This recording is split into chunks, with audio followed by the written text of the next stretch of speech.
Hi. I'm well. How are you, bud? GoPros, indeed. Yeah. Okay. Let's see if I can get all settled here beside you both. Thanks for being willing, by the way. Like I say, it really matters that I get the kind of response that's like, I want to do this for the right reasons, right? So, hence why I like to make sure that you guys are. Absolutely. I have on occasion forgotten to turn on my camera here, so that's a check. I wish we were allowed to like hear these questions in advance. Here. Oh, I know. I know. But this is kind of fun though, isn't it? When you have no idea what's coming. Absolutely. So I got my questions. So let me first of all start off by learning your names. What's your name, dear? Sasha. Sasha, nice to meet you. I'm Binyam. Nice to meet you. And you are? Jeri. Jeri? Yes. Jeri and Sasha. My memory is not my forte, so if I butcher your name, I apologize in advance. Sasha, I met a lady today. Her name was Maggie, but I kept calling her Tammy. Like over and over. Far off. Oh, I know. So Sasha and Jeri, I'll work on. So again, Binyam is my name. Sasha, choose me a number between 1 and 15. Oh no. The pressure. Okay, let me say between 1 and 16, if that makes any difference. 3. 3. Love it. Okay. Number. I wouldn't. Yeah. You did not know that about her. All right, so the question is, can integrity be compromised to maintain harmony? Can integrity be compromised to maintain harmony or the common good?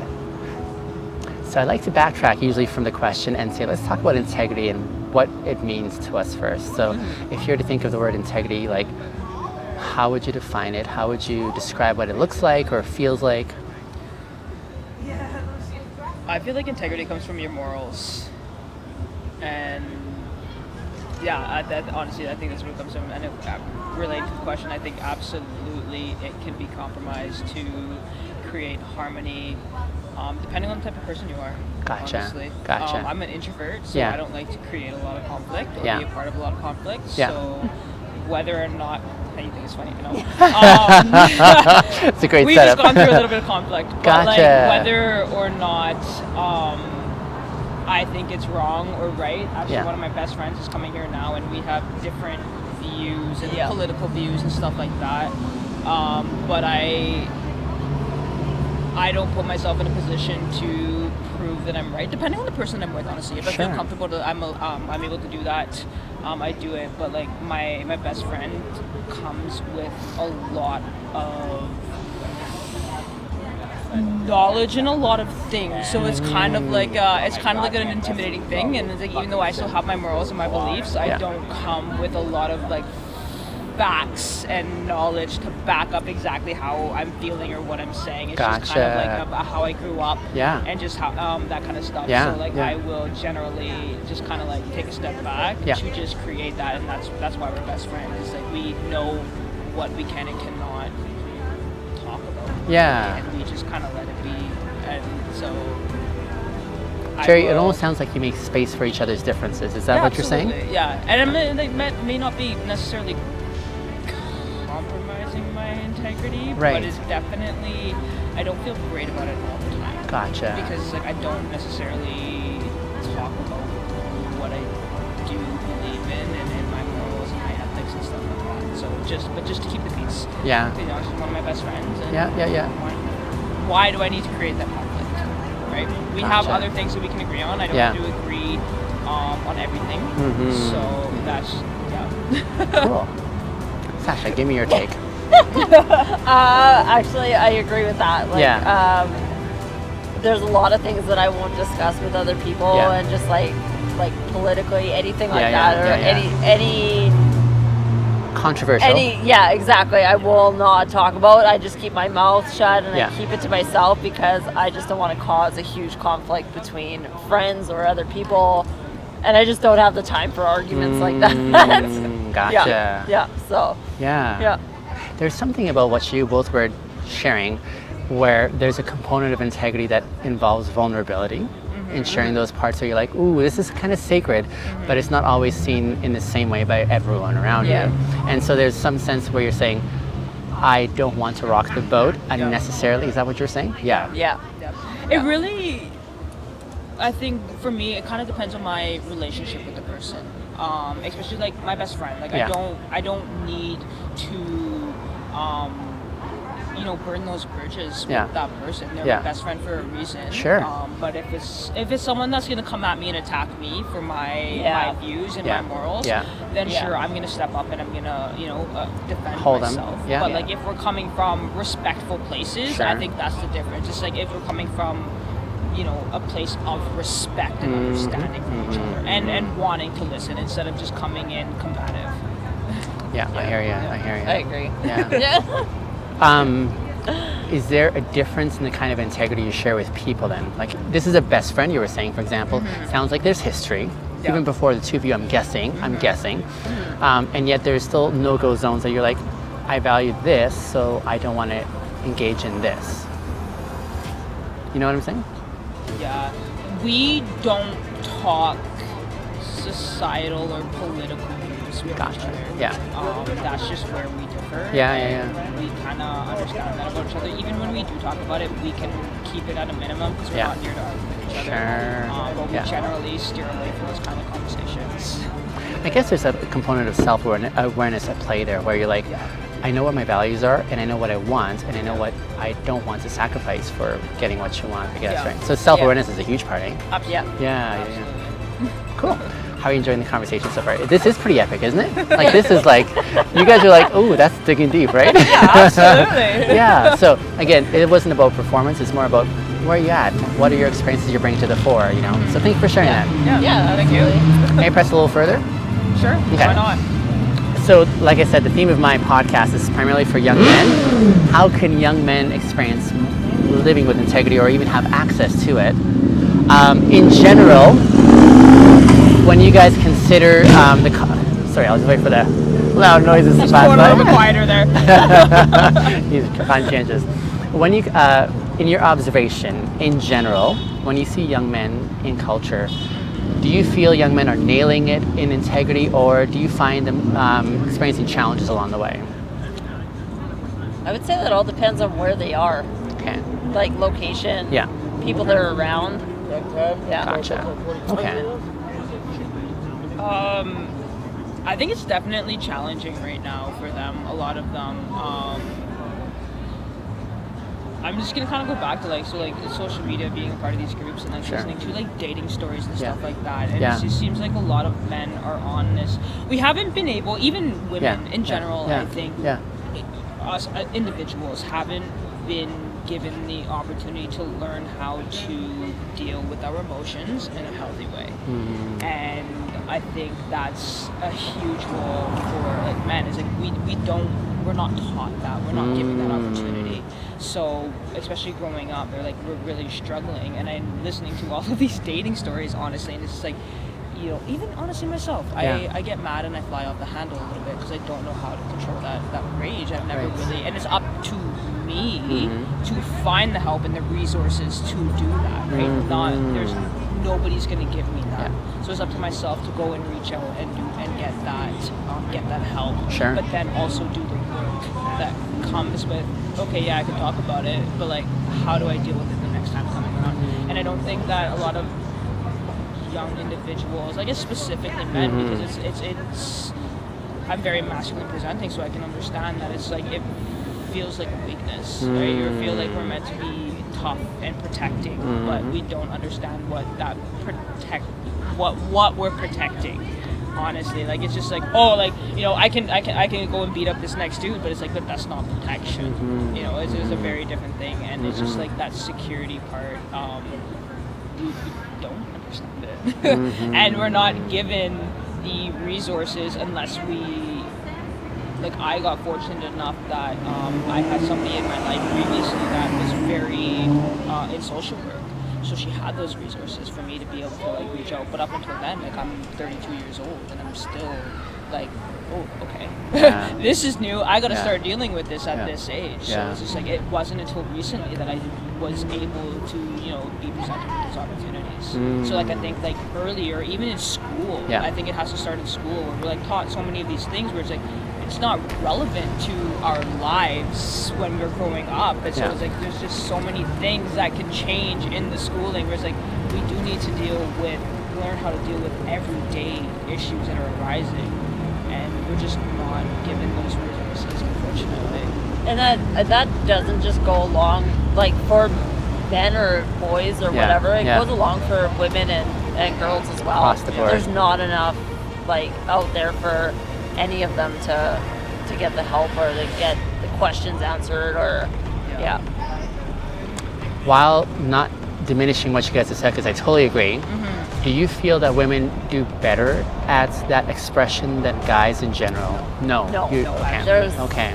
And I was mentioning that as a stereotype of like, hey, here's what a lot are saying, but no. We are women are very, like, they're able to show emotion, extreme emotion, but in different ways, but still not knowing how to deal with them. And so, like, I definitely think that, I mean, I've been dating my entire life. I've only dated women, and we've gone through the same kinds of things. And people are like, "You're a woman, you should know what women want." It's like, it's not that easy. Like, we're all just such complex individuals, and we want, we have different ways of communicating with each other and different ways of handling the information that we've been given. And it is not any easier. I promise you that. Unfortunately, but that's up to us to, find those people that we are willing to, sacrifice those things for and go and deal with those and learn how to communicate. Because whatever way we learn, even going to like therapy and seeing people, whatever way we learn, we're not going to be able to communicate with everybody. It's going to be, a select individual. Yeah. So there's so many different ways and different styles of communication, and it's not going to be received by everybody the same way, and then you have to adapt to those styles, even though you're like, okay, well, I learned this, so like this must be right, but it's not, because everyone is so different, unfortunately. So it's like learning how to adapt to those situations. There's a connection that you drew for me where you're saying part of living with integrity is knowing your emotional state and how to knowing regulate yourself. it. Yeah, it goes with it for anybody, right? Like just knowing who you are and knowing how you react and knowing what you can handle and how you deal with stuff, and then also too, like what you're willing, like she said, what you're willing to do to correct things and better yourself, and not for everybody, but for yourself and for whoever you're with, or Part of that too, in knowing yourself, is also being aware of the world around you. Because like I'm pretty sheltered in my little world. I go to work, I go home, and I'm kind of sheltered. When I don't live downtown, so coming here is a whole new world, and you see a whole new different group of people with different ways of life. So part of being aware of yourself is also being aware of the world around you, because you never know what situation you're going to be put up against, and that's something that even myself, even recently, I've had to learn. Because like I thought I was good, but then I've been put up against this situation, and I didn't handle it how I thought I was going to handle it. So you never know until you're in that situation. And you guys had concerns about knowing what to say. Man, like you guys are just, you guys are doing. See, right question. I'm really enjoying this. Okay, so let me ask this in a different way, because I usually ask it from another angle, but you've been so candid about your own personal experiences. What kind of intel, what kind of encouragement would you give other, like I said, I'm speaking to young guys, but from your experience, what kind of intel or insights would you share with others who are trying to find this pathway where they can live in alignment with themselves and the world around them? I would say don't be afraid to ask. Always ask whoever you possibly can. You never know. You'd be surprised the people that you ask. Like the way I asked you guys. Right, like the random person, they might have like know exactly who to go to or what to do, right?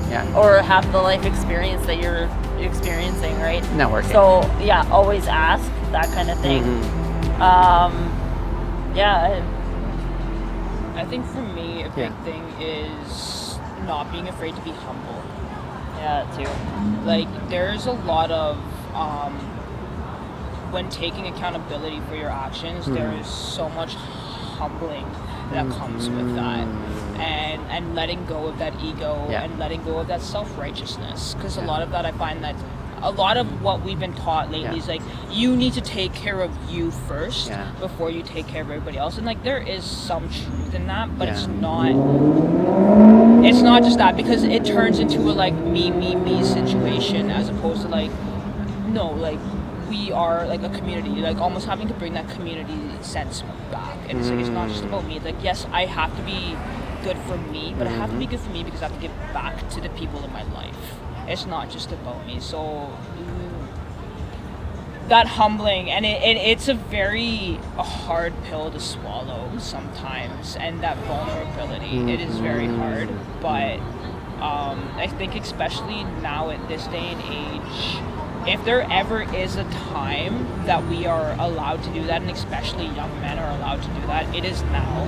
Because there is so much talk in society about and there's just such a shift right now that's happening. So I think that this is the time to do that. Like, you have to be able to take a step back and not be so broad, and allow yourself to learn. Really, you don't know everything, right? I don't know everything, so you have to be able to be open to learn something. Love it. Final question for you both. Okay. Your phone has been ringing, and I appreciate you. No worries. Do you have any questions for me?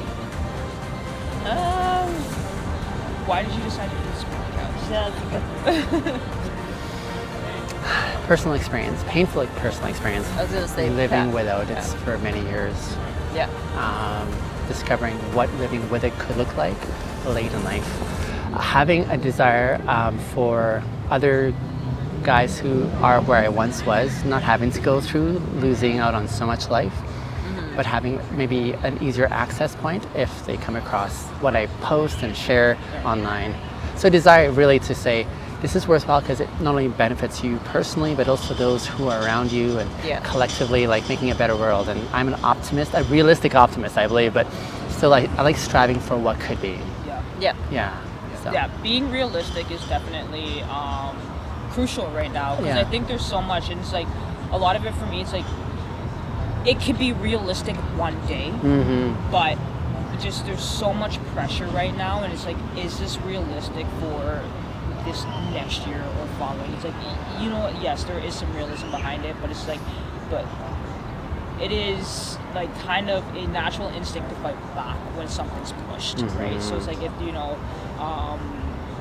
there's just so much pressure to change, and I think because of that, there's just an unrelentlessness in people to push back and oppose it. And it's like, yes, this can be a reality for us someday, but we do have to be realistic about where we're at in this moment, and be patient with it and with the changes that are coming, because they are small steps, and they're going to be small steps, not going to be big steps for us.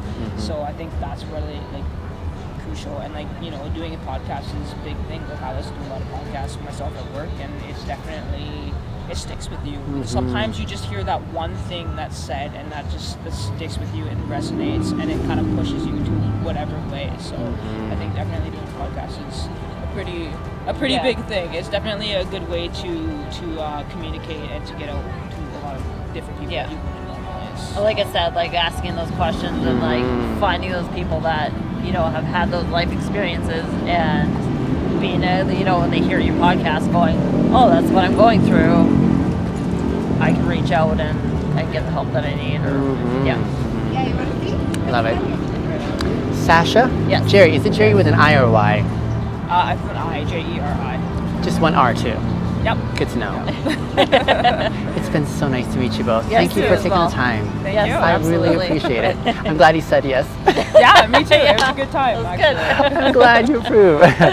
Sometimes I'll meet folks who are really leery because they're like, I don't know what to say, or I'm not sure if this is, like, knowing a stranger's intentions is not the easiest of things, right? So one of the things I'll do sometimes is just say, if you don't like it afterwards, watch me delete it together, and just to make sure, again, it's all on the same page. But I'm so thrilled. I hope I see you guys again sometime along the way. Yeah, absolutely. Maybe. I mean, we're not. This has probably been my first time down in this area this year. So, amazing. yeah, we just came from the Stamps game. Okay. Yeah.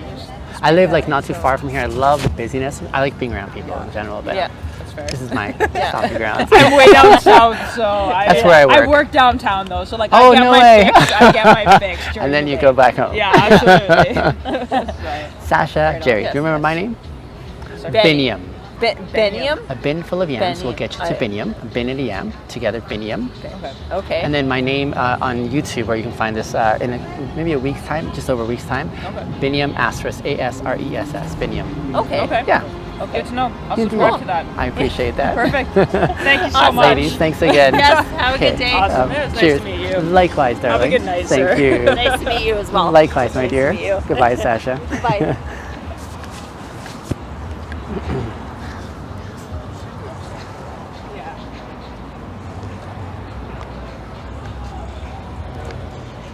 Yeah.